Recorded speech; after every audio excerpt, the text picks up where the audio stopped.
మాటలు వాళ్ళ నాయకులకు ఆయన ప్రసంగించినటువంటి సుద్దులు వింటే ఎంత ఆశ్చర్యంగా ఉంటుందంటే,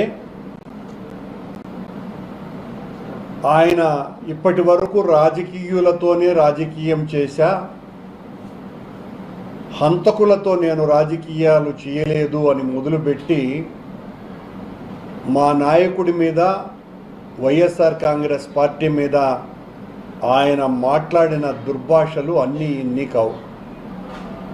చంద్రబాబు గారు మమ్మల్నేదో ఓసిడి ఉన్నటువంటి వ్యాధిగ్రస్తులని, సిసిడి వ్యాధిగ్రస్తులని రకరకాలైనటువంటి మాటలు మాట్లాడినారు. చంద్రబాబు గారికి మెగలోమేనియా అనేటువంటి వ్యాధి ఉంది అని చాలా సంవత్సరాలుగా అనేక మంది మానసిక శాస్త్రవేత్తలు మాట్లాడటం జరిగింది. ఉన్నది లేనట్టుగా భ్రమించి తనను తాను చాలా ఉన్నతుడుగా చిత్రీకరించుకొని ఆయన చెప్పేటువంటి సుద్దులు అన్నీ ఇన్నిగా. వేదాలు రాసింది వ్యాసుడు కాదు, నేనే అని చెప్పగల సమర్థుడు చంద్రబాబు నాయుడు గారు. భగవద్గీత శ్రీకృష్ణుడు చెప్పలేదు, నేనైతే మరింత బాగా చెప్పేవాడిని అని చెప్పుకోగలిగేటువంటి ఉన్నతుడు చంద్రబాబు గారు. రామాయణం వాల్మీకి రాయలా, భాగవతం పోతన రాయలా, ఫోను అలెగ్జాండర్ గ్రాహం బెల్ కనిపెట్టలా, పరిణామ సిద్ధాంతాన్ని డార్విన్ కాదు నేనే ఆవిష్కరించినాను అని చెప్పి నమ్మించగలడు చంద్రబాబు నాయుడు గారు. ఆశ్చర్యంగా చంద్రబాబును మోసేటువంటి ఈనాడు, ఆంధ్రజ్యోతి, TV5, మహాన్యూస్ లాంటి ప్రచార మాధ్యమాలు చంద్రబాబు గారు గనుక ఒకవేళ వ్యాసుడి సమయంలో ఉండి ఉంటే అంతకంటే వేదభాష్యం చంద్రబాబే సరిగ్గా రాయగలరు అని చెప్పగలరు. అర్జునుడికి హితబోధ భగవద్గీత ద్వారా శ్రీకృష్ణుడు సరిగ్గా చెప్పలా, చంద్రబాబు గారే ఆ సమయంలో ఉండి ఉంటే అంతకంటే అత్యద్భుతంగా ఆ పాఠం చెప్పుండేవాడు. పరిణామ సిద్ధాంతాన్ని డార్విన్ సమయంలో చంద్రబాబు ఉండి ఉంటే ఇంతకంటే గొప్పగా సర్వైవల్ ఆఫ్ ద ఫిట్టెస్ట్ అన్నటువంటి థియరీని అద్భుతంగా ఆవిష్కరించి ఉండేవాడు అని చెప్పుండేవారు. అంతగా చంద్రబాబును మోసేటువంటి ఈ బోయిలంతా చంద్రబాబు చెప్పిన దానికంటే కూడా ఇంకా 4 జత చేసి ఇంకా అత్యద్భుతం చంద్రబాబు యొక్క ప్రావీణ్యం, చంద్రబాబు యొక్క నాయకత్వ సామర్థ్యం అని వేనోళ్ళ మొత్తం ప్రజానికానికంతా కూడా ఆ విషయాన్ని తలా ఇంత పంచగలరు. హత్యా రాజకీయాలు వైఎస్ఆర్ కాంగ్రెస్ పార్టీ వట. చంద్రబాబు నాయుడు గారు మీరు రాజకీయ ఆగమనం చేసినప్పటి నుంచి విద్యార్థి రాజకీయాలలో మీరు పాల్గొన్నప్పుడే హింసా రాజకీయాలకు, కుల రాజకీయాలకు తెరతీసినటువంటి వ్యక్తి. కాకపోతే మీ మీద మీ వాస్తవాలను ప్రకటించేటువంటి వాళ్ళ సంఖ్య ఉన్నప్పటికీ కూడా అవి ప్రజల్లోకి విస్తారంగా తీసుకువెళ్ళటానికి కావలసినంత కోట గోడలు కట్టేటువంటి ఇప్పుడు నేను చెప్పిన పత్రికలు, ప్రసార మాధ్యమాలన్నీ కూడా మీ సొంతం కనుక రంగా గారి హత్య వెనుక మీరున్నారు అని ఆనాటి హోంమంత్రి హరిరామ జోగయ్య చెప్పినా కూడా జనంలోకి వెళ్ళలా. నా మిత్రుడైన పింగళి దశరథరామ్ ఎన్కౌంటర్ ఎడిటర్ని హత్య చేయించింది మీరే అని ప్రబలంగా ఆ రోజున అందరూ చెప్పినా దాన్ని గొప్పగా జనంలోకి తీసుకెళ్ళలేకపోయినారు. ఎన్టీ రామారావు గారి పిఎస్గా ఉన్న రాఘవేంద్రరావు గారి మరణం వెనుక ఒక రహస్యం దాగి ఉంది అనేది అందరికీ తెలిసినా అది కూడా ఆడికాడికే మిగిలిపోయింది. మల్లెల బాబ్జీ అనేటువంటి వ్యక్తి ఎన్టీ రామారావు గారి మీద హత్యా ప్రయత్నం చేస్తే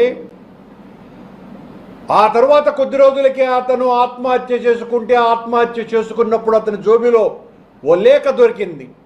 నాకు 3 లక్షలు ఇస్తానన్నారు, 30,000 ఇచ్చినారు అని. ఆ తర్వాత దాన్ని లోతైనటువంటి శోధన జరగనేలే. దాని వెనుక మీరున్నారు అనేటువంటి విషయం ఆ రోజున అందరూ కూడా కోడై కూసినారు.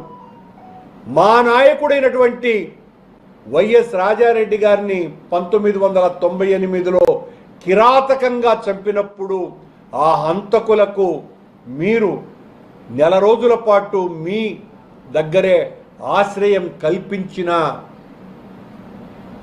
ఏ ప్రయోజనము లేకుండా పోయింది. ఇంతగా మీరు ఆ రోజున 99-2004 మధ్యన కొన్ని వందల హత్యలు అనంతపురంలో జరిగితే ఒక్క కేసు కూడా నమోదు కాల.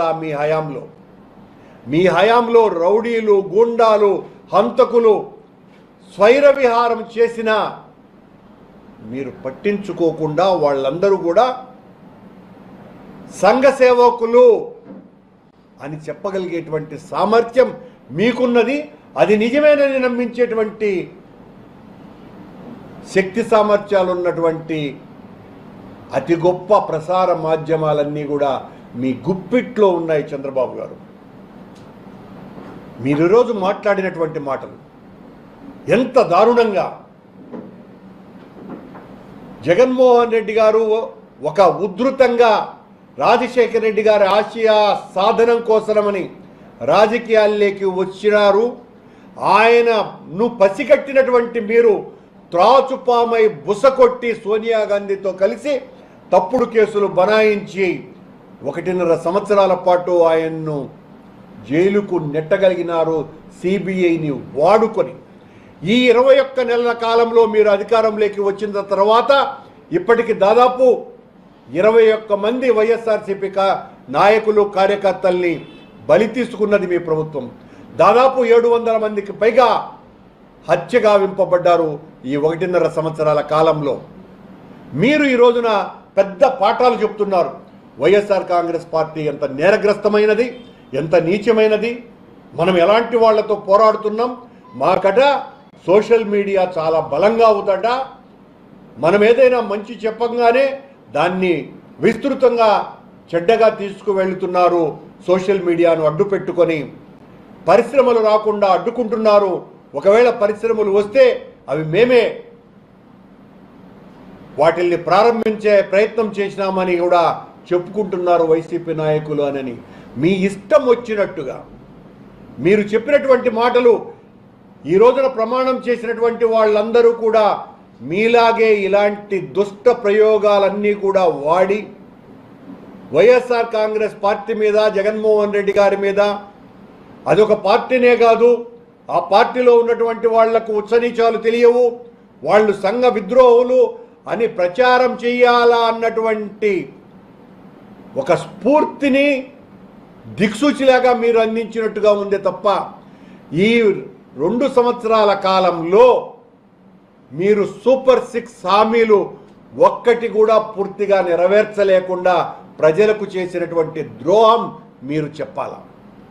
స్వామి వారిని అడ్డు పెట్టుకొని రాజకీయాలు చేసి లడ్డు దగ్గర నుంచి పరకామణి వరకు అన్ని అబద్ధాలే ప్రచారం చేసి రాజకీయ ప్రయోజనం కోసమని భగవంతుణ్ణి వాడుకున్నాము మనము, అలాంటివి కూడా చెయ్యాల మనము అన్నటువంటి సందేశాన్ని కూడా మీరు ఇవ్వటం జరిగింది. మీరు అది మీ రాజకీయ నైజం. మీ స్వార్థం కోసమని మీరు భగవంతుణ్ణి కాదు కదా, ఎవరినైనా కూడా చివరకు అమ్మ, చెల్లి, ఎవరినైనా కూడా మీరు వాడుకునేటువంటి ప్రయత్నం చేస్తారు. జగన్మోహన్ రెడ్డి గారు తన ఆశయ సాధన కోసమని ఎవరినైనా కూడా వదులుకుంటారు. రాజకీయ ప్రయోజనాల కోసమని కాకుండా ప్రజల ప్రయోజనాల కోసమని పనిచేసేటువంటి వ్యక్తి జగన్మోహన్ రెడ్డి గారైతే మీ స్వార్థం కోసం. మీరేమి అత్యంత ప్రజాదరణ పొందినటువంటి నాయకుడు కాదు. ఇన్ని సంవత్సరాలుగా మీరు ముఖ్యమంత్రిగా ఉన్నప్పటికీ కూడా మీ మేనేజ్మెంట్ స్కిల్స్ ద్వారా మీరు పదే పదే అధికారంలోకి రాగలుగుతున్నారే తప్ప అత్యంత ప్రతిభావంతుడైన ప్రజాదరణ పొందినటువంటి రాజకీయ నాయకుడిగా మీరేనాడు కూడా గెలవల. ప్రతి ఎన్నికలప్పుడు మీరు చెప్తున్నటువంటి మభ్యపూరితమైన వాగ్దానాలు, మాటలు, వీటిల ద్వారా అధికారంలోకి వచ్చిన తర్వాత మీరు ఏ హామీలైతే ఇచ్చారో ఆ హామీలు ఒక్కటి కూడా నెరవేర్చకుండా పోతున్నందుకే మళ్ళీ రెండోసారి మీరు గెలిచేటువంటి అవకాశమే మీకు లేకుండా ప్రజలు తగిన రీతిలో బుద్ధి చెబుతున్నారు. ఈసారి కూడా 2029లో ఖచ్చితంగా, ఇప్పటికే 2 సంవత్సరాలు గడిచిపోతున్నాయి.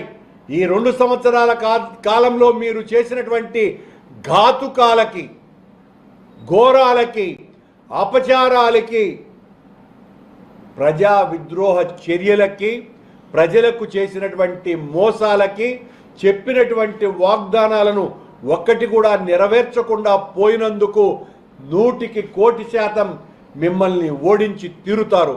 కానీ మీరు ఈరోజు ఎన్నికల ఆ ప్రసంగంలో 2029లో ఇప్పటికంటే కూడా ఎక్కువ సీట్లు గెలుస్తాం మనం అనేటువంటి మాటలు మాట్లాడుతున్నారు.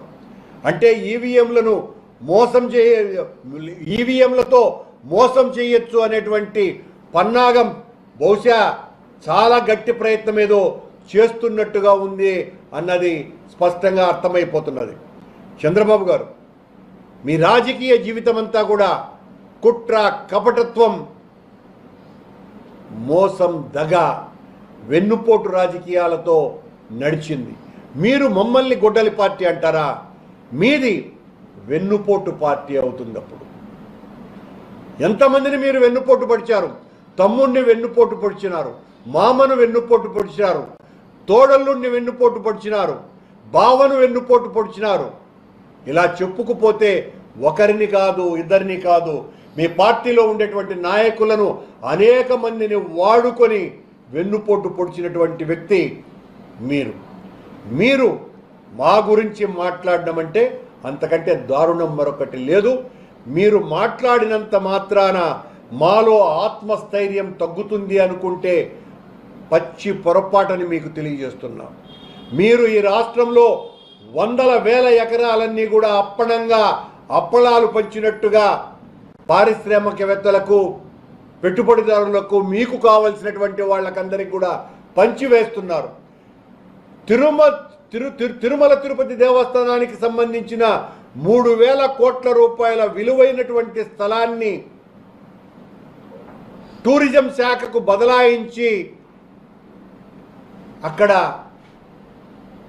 ఒబరాయ్ హోటల్కు దారాదత్తం చేయటం, అత్యంత తక్కువ ఖరీదుకు వాళ్ళకి ఇవ్వటం, 3,000 కోట్ల రూపాయల ఖరీదు చేసేటువంటి పొలాన్ని, భగవంతుడి స్థలాన్ని ఆ రకంగా మారకం చేసేటువంటి అధికారం ప్రభుత్వ నేతగా మీకు లేకపోయినప్పటికీ, చట్టాలు ఎక్కడా చెప్పకపోయినప్పటికీ చట్ట వ్యతిరేకంగా మీరు టీటీడీ స్థలంలో ఒబరాయ్ హోటల్ నిర్మాణానికి శ్రీకారం చుడుతున్నారు.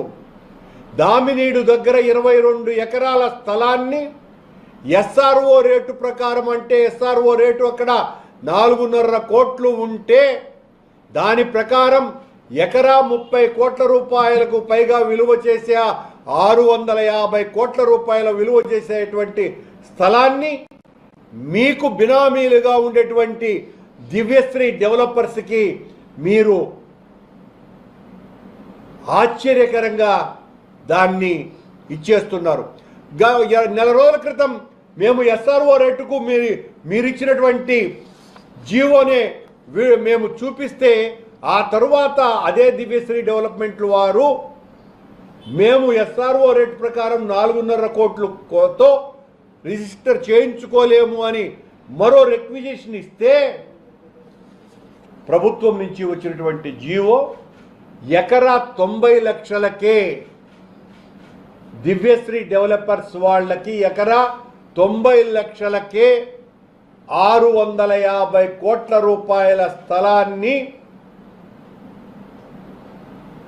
20 కోట్ల రూపాయలకు ఇచ్చేస్తున్నారు.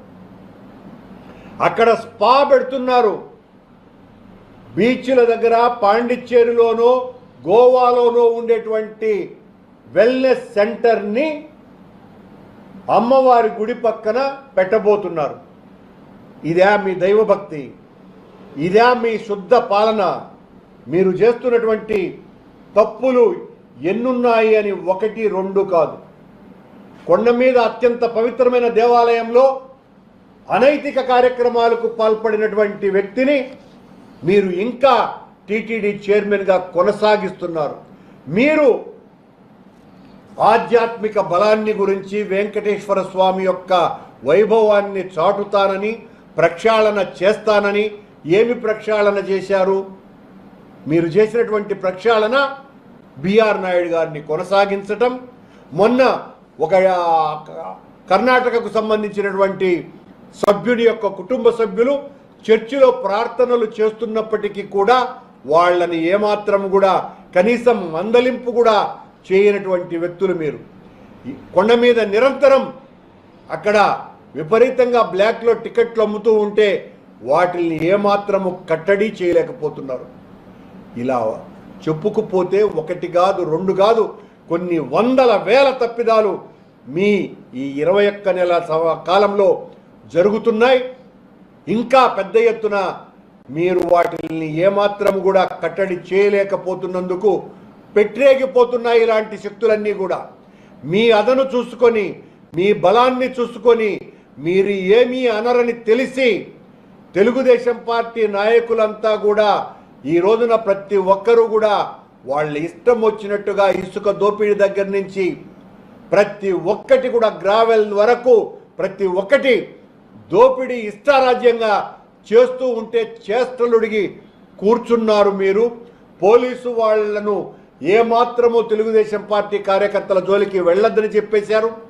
వైఎస్ఆర్ కాంగ్రెస్ పార్టీ కార్యకర్తల అందరి మీద కూడా సోషల్ మీడియా వారియర్ల మీద కేసులు పెట్టి, దొంగ కేసులు పెట్టి వాళ్ళనందరినీ జైలుకు పంపించే కార్యక్రమం, పోలీసు వాళ్ళ చేత కొట్టించే కార్యక్రమం, ఇలా ప్రతి ఊరిలోనూ ప్రతి గ్రామంలోనూ నిరంతరాయంగా సాగుతూనే ఉన్నాయి.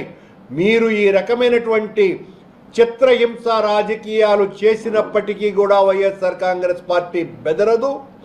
మీరు చేసేటువంటి అరాచకాలను ఎండగట్టకుండాను, ఎదురెడ్డి నిలవకుండాను ఆగేటువంటి ప్రసక్తి లేనే లేదని హెచ్చరిస్తున్నామని తెలియజేస్తున్నాం.